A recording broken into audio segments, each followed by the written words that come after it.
Chapter 1. Ben shuffled into the college library, tugging his squeaky janitorial cart along like a coffin on wheels. The moment he entered the place, his right arm started aching, adding a small but significant voice to the chorus of twinges, knotted muscles, and scars that composed his aging body. Ignoring this as best he could, he took a big whiff of the place. He snorted and shook his head, gray ponytail flapping. At the noise, heads popped up from textbooks and tablets as students stared his way. Ben gave them his best grumpy grandpa look until they turned back to their books. A study group that had circled up the chairs in the center of the room resumed murmuring calculus equations at each other, which might as well have been a foreign language to Ben.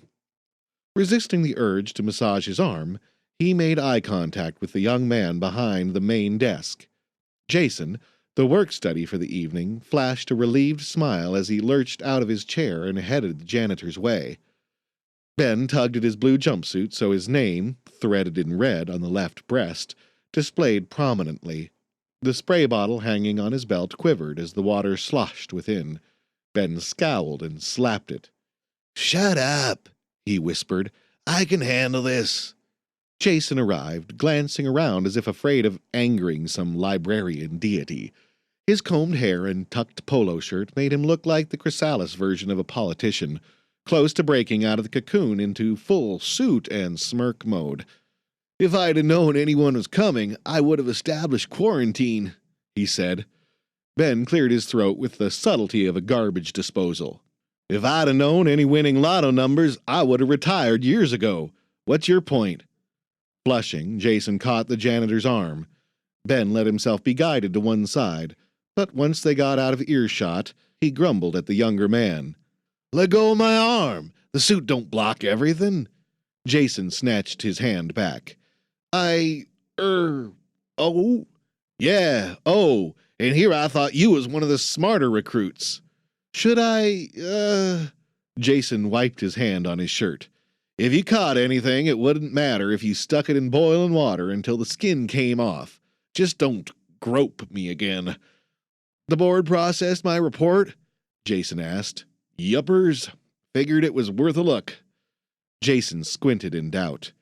"And they sent you?" Ben pushed his sagging cheeks up and leaned in.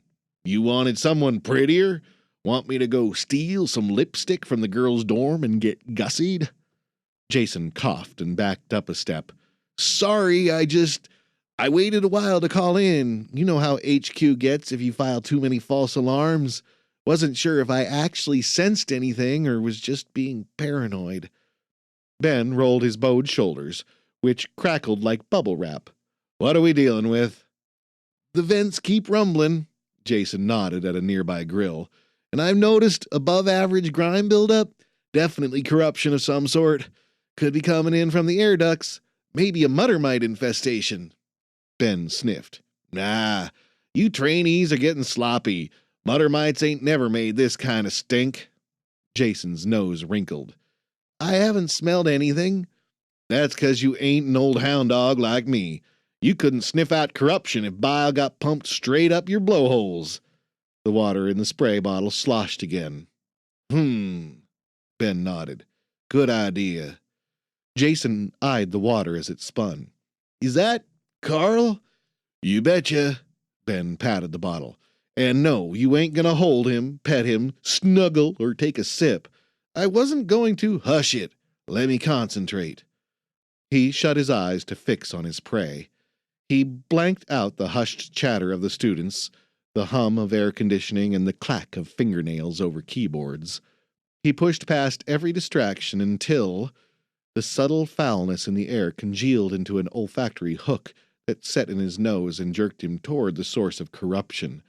Along with this came the sound of leather being dragged over rusty metal, and a messy snuffling, like a dog gobbling up fresh goose droppings. Ben cocked his head at the bathrooms. "We got ourselves a bloodhound nested in the pipes.